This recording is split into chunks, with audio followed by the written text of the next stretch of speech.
Hello everyone, let's learn about group by clause. Group by statement is used with aggregate functions like count, min, max to group the result set. Okay, so let's talk about with simple group by clause. So this is the example.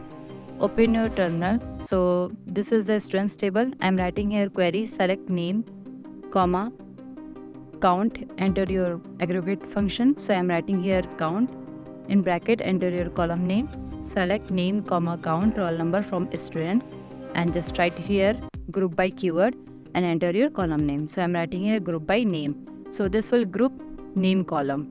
Okay, so let's talk about with another example. So I'm writing here query, select subject count class from students, group by keyword and enter your column name, which is subject. So this will group subject column. Okay, so let's see how we can use group by with more than one column. Okay, so this is the students table. I am writing here query, select name subject comma enter your aggregate function. So I am writing here count and enter your column name. So I am writing here, let's suppose class. Okay, so select name subject count class from students and just write it here group by keyword. Okay, and enter your column name comma subject. So this will group column name and column subject. Okay, so this is the output.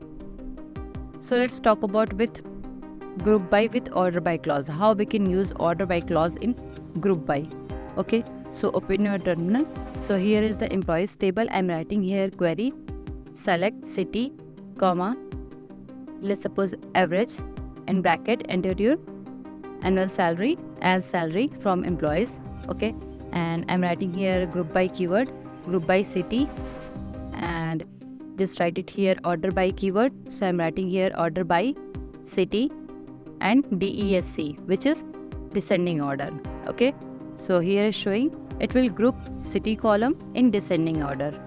Okay, so if you have any query, then you can ask me in the comment section below. Thank you for watching.